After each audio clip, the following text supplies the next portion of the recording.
Welcome to the news on NTA International. I am Stella Inamiti, and the sign language interpreter is Shegun Ajayi. Let us begin with the headlines. World Government Summit opens in Dubai, with leaders committed to shaping future of governance. House of Representatives urges Minister of Communications and Nigerian Communications Commission to suspend impending hike in telecom tariffs. Plus, Information Minister says 2025 is a year of consolidation in bringing prosperity to Nigerians as he briefs the media.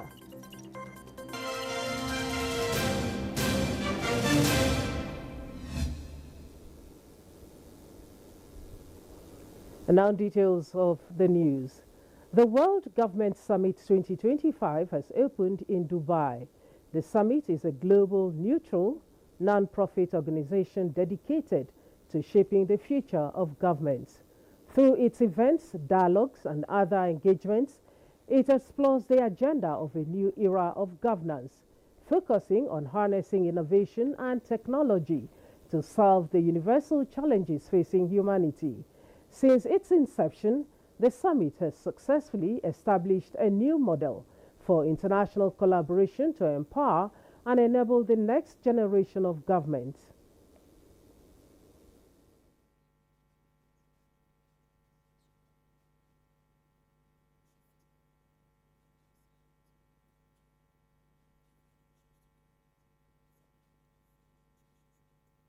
Enabling, it's a systemic technology. So it penetrates everything what we are doing. So governments have a big responsibility, particularly also, as I mentioned, in shaping the necessary norms and rules. Now, here, artificial intelligence can actually help us very much, because artificial intelligence can provide us with the capability to digest. If I take a pot, it can help me to deal with this very exponential change. With the theme, Effective Governance and Accountability, it will explore critical questions governments are grappling with to ensure their policies are aligned with the needs of their citizens and how these efforts can be effectively achieved and monitored.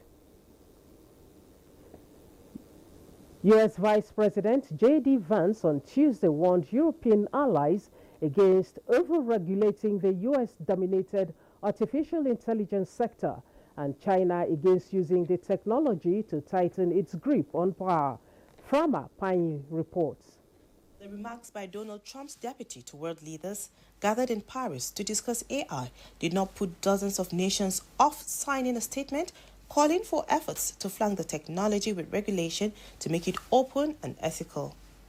Excessive regulation could kill a transformative sector just as it's taking off, Vance told global leaders and tech industry chiefs at the French Grand Capital, calling on Europe to show optimism rather than trepidation. Now, at this moment, we face the extraordinary prospect of a new industrial revolution, one on par with the invention of the steam engine or Bessemer steel. But it will never come to pass if overregulation deters innovators from taking the risks necessary to advance the ball. Nor will it occur if we allow AI to become dominated by massive players looking to use the tech to censor or control users' thoughts.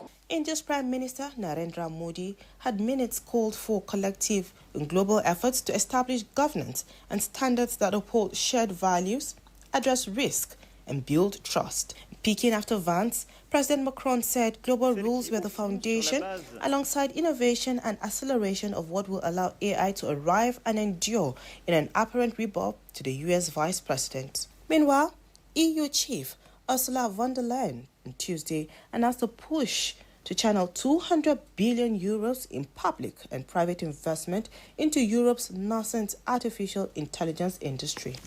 A commission statement says the EU investment push will include 20 billion euros to finance 4 AI gigafactories to allow open, collaborative development of the most complex AI models.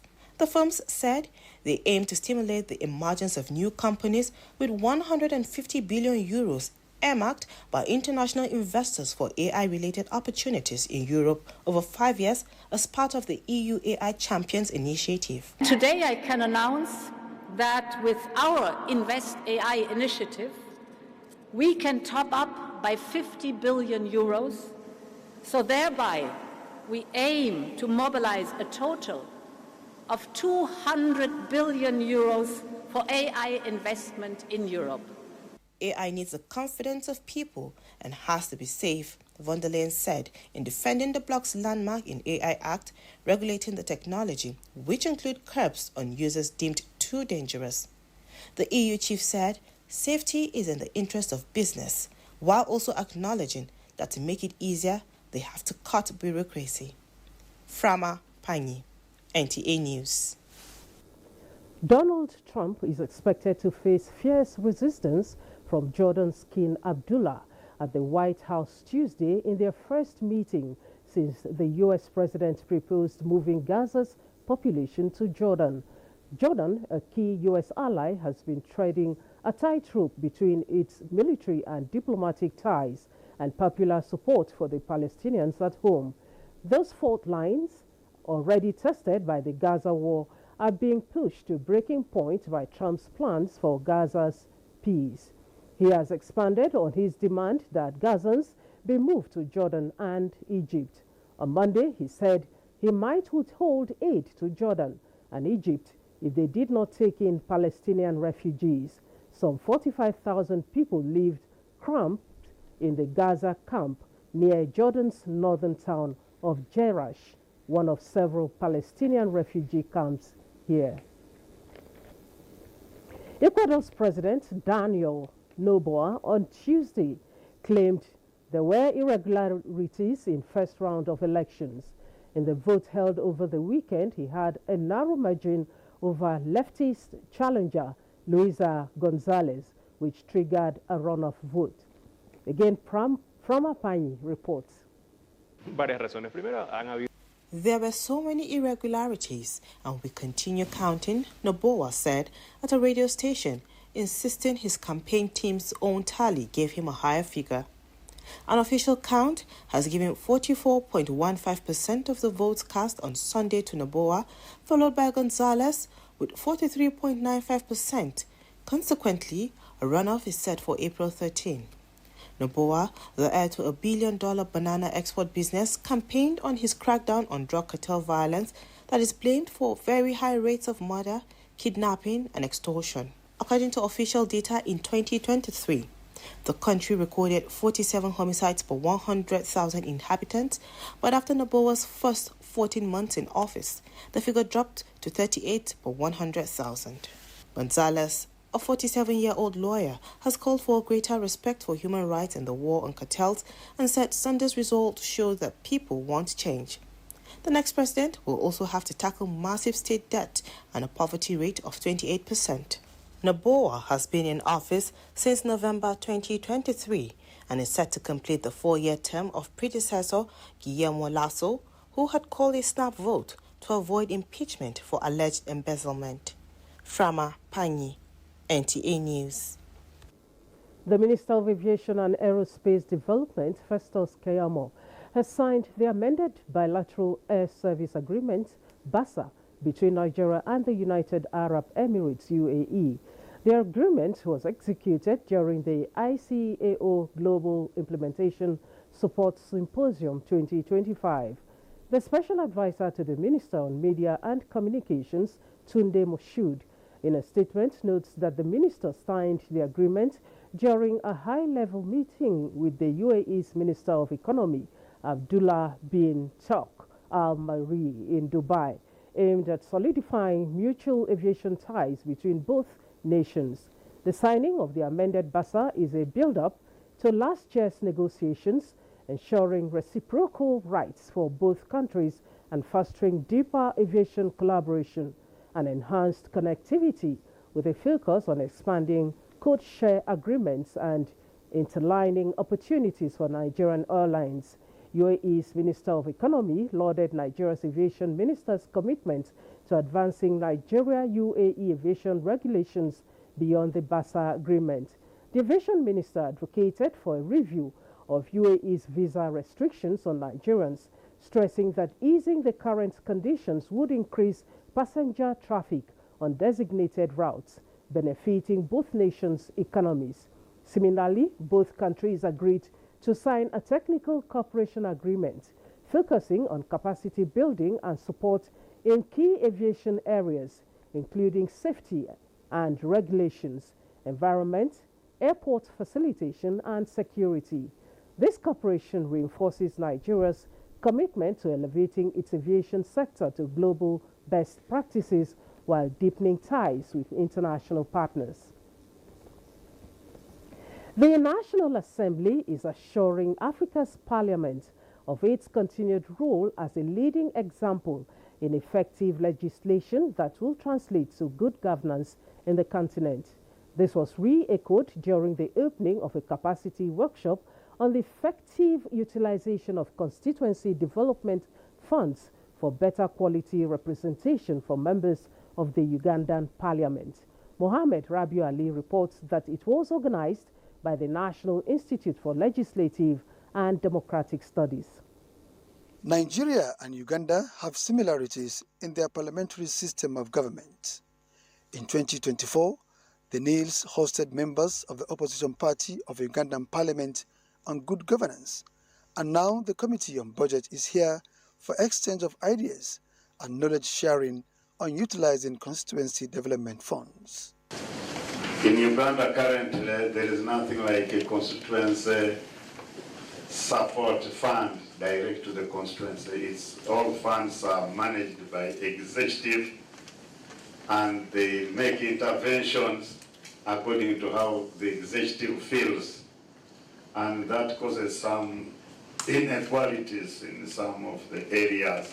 As you embark on this 5-day training, mine is a brief word of encouragement to take full advantage of the expertise and insights that will be shared.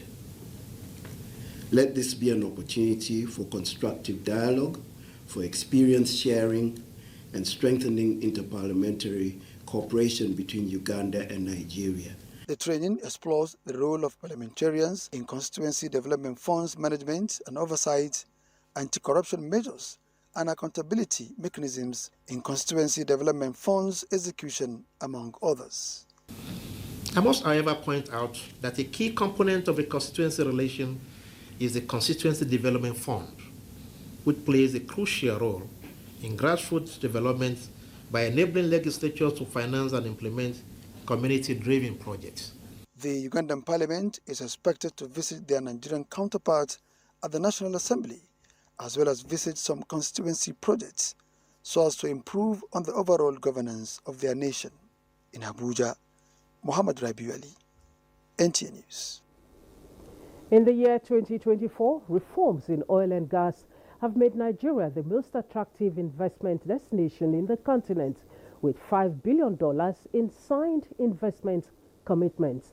At the commencement of the year 2025 ministerial press briefing, the Minister of Information and National Orientation, Mohammed Idris, says renewed hope is in progress with the disbursement of 32.8 billion naira to benefiting students under the Nigerian Students' Loan Fund, NEL Fund.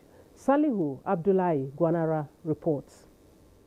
Ministerial press briefings hosted by the Ministry of Information and National Orientation are platforms members of the Federal Executive Council use to update Nigerians about the activities of the government.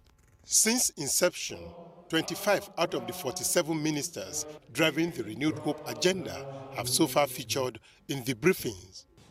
We have encouraged these ministers to come with heads of various agencies as they deem relevant, so that Nigerians will have the opportunity to interrogate their programs and ask questions where necessary. Now, this is important and is in line with the desire of President Bola Ahmed Tinubu to always inform Nigerians about what government is doing. Transparency and accountability is absolutely critical in the management of affairs of any nation. And we thank you for this level of sincerity. The host minister, Mohammed Idris, is leading the way as he sets agenda for the year 2025 as a year of consolidation with priority to fast-track the delivery of critical programs such as the Nigerian Students' Loan Fund, healthcare, compressed natural gas, national values charter, infrastructure, and food security. As we await the passage of the 2025 Appropriations Bill by the National Assembly, it is obvious that President Bola Ahmed Tinubu is planning a great future for Nigeria. On account of the bold efforts of President Bola Ahmed Tinubu, we have seen the following taking shape across the land: greater fiscal headroom at all levels of government, a reformed and less burdensome tax regime, a landscape transformed into a giant construction site, more money in the pockets of Nigerians through students' loan, cash transfers, business grants, and many more. True to the promise of his campaign, President Tinubu is bringing renewed hope to all Nigerians, male and female, young and old, in every corner of our country. I invite all Nigerians to take advantage of these various opportunities and to please rest assured that the best is yet ahead. Success story of the government through fiscal economic reforms, foreign exchange, oil and gas reforms, Electricity Act and local government autonomy, the minister assured will be sustained.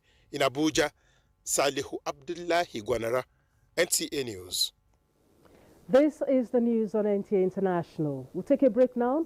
More stories when we return.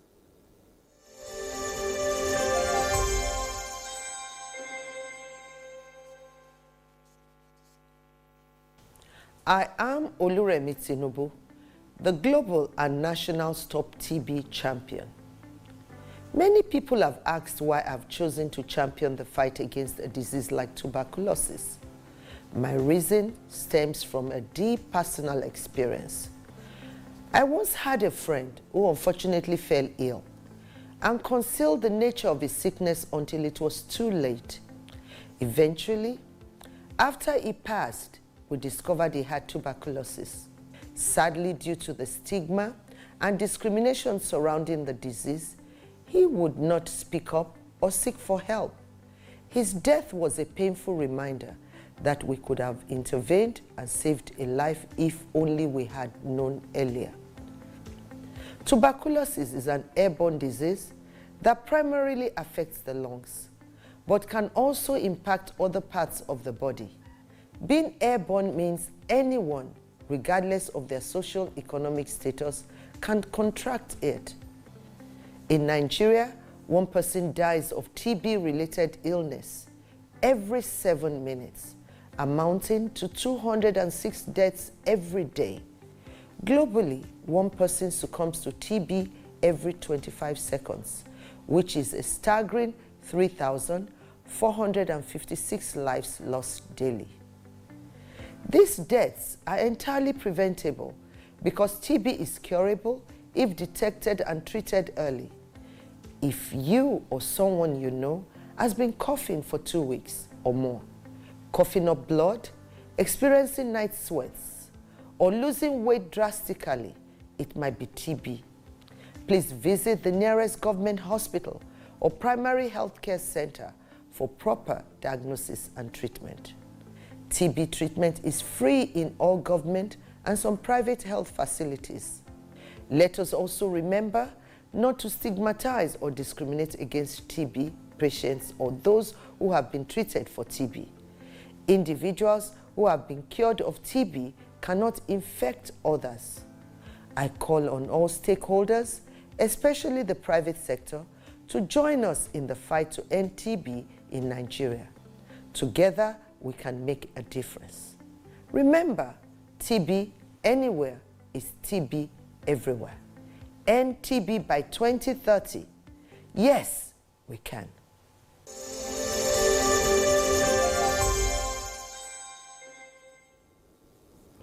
Welcome back and thanks for staying with us. And from the National Assembly, the Senate is making a push towards robust agricultural activities in Nigeria, being a major contributor to the gross domestic product. It has, in this regard, passed for a second reading a bill to amend the Federal Universities of Agriculture Act to enable the establishment of the Federal University of Agriculture in Abak, Akwa Ibom State. In the lead debate, the sponsor of the bill and Senate leader Opeyemi Badmidele said the institution would enhance research and innovation as well as accelerate agricultural practice across the country.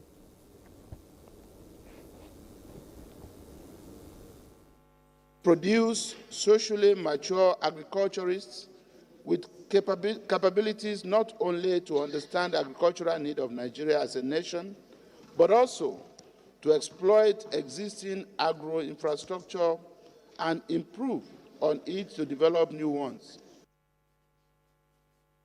In another development, the Senate has given 1 month to the contractor handling the renovation of the chamber to rectify all observed lapses or have the contract terminated following a malfunction of the communication system during plenary. And still from the National Assembly, the House of Representatives has passed a resolution urging the Minister of Communications, Innovation and Digital Economy, as well as the Nigerian Communications Commission, to suspend the impending hike in telecommunications tariffs until services improve in the sector. Debating an urgent motion on the issue, lawmakers argued that increasing telecoms tariffs under the current reality amounts to placing additional financial burden on Nigerians for erratic services. That the telecommunication company improved on their service delivery, poor network, which Nigeria have been yearning for in years before embarking on the increase in tariff. How do you expect them to increase their performance, knowing that prices of virtually all the various indices have increased? I think we'd rather say that the tariff can be increased, but maybe not as much as 50%. You can't be paying for something you don't enjoy.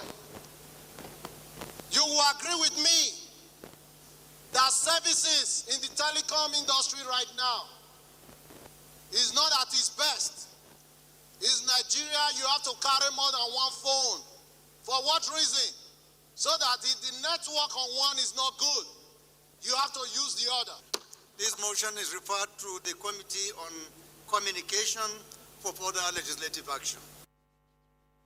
The House also called on the federal government to strengthen terrorism operations in Borno State to prevent further insurgent activities, especially in Askira Uba, Hawul Federal Constituency.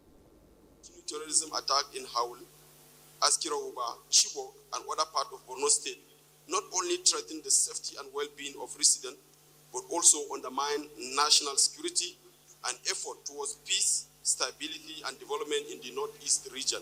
It is high time for us to stem the insecurity in this country and bring it to a total stop. The clamor for state police should be given prompt attention. It's good news for young Nigerians seeking entrepreneurial opportunities as the federal government has unveiled the long-awaited national policy on skills development in both formal and non-formal education. Stakeholders described this as a game-changing initiative that will enhance versatility in the sector. Zenret Dingmu reports that implementation of the policy is set to begin in September 2025. Where every individual is equipped with a skill and there is at least one person to meet every economic need in the country. With this policy now in place, achieving the educational goals of the renewed Hope Agenda appears closer than ever. The initiative focuses on 4 key areas: foundational literacy and numeracy, transferable skills, digital skills, and job-specific skills. These components will be implemented in stages through a structured, inclusive, and gender-sensitive approach, integrated with green skills to ensure that graduates' competencies align with labor market demands. We must be proactive in anticipating these changes and adapting our skills development strategies accordingly. It is built on the understanding that human capital is our greatest resource and that investing in skill development is an investment in our nation's future.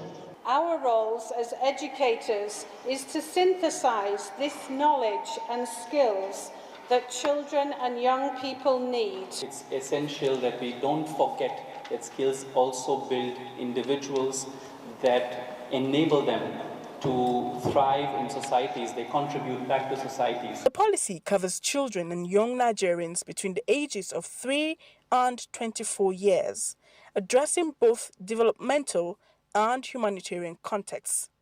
In Abuja, Zenred Dingmun, NTA News. Sadly, President Bola Tinubu has expressed profound sorrow over the death of Chief Jules Befut, a renowned publisher and Dutch national who lived in Nigeria for over 60 years. Chief Befut, 94, a naturalized Nigerian, made Ibadan, Oyo State, his home and dedicated his life to advancing Nigeria's publishing industry. President Tinubu eulogized Befut for his love for Nigeria and considerable contributions to the publishing industry. Befut was managing director of Evans Brothers and Spectrum Books Limited in Nigeria. Even after retiring in 2008, his passion endured through Safari Books Limited, a publishing house he founded and chaired until his death. President Tinubu commiserated with Befut's family members in Nigeria and the Netherlands, as well as the literary community in the country and worldwide. And next is weather report.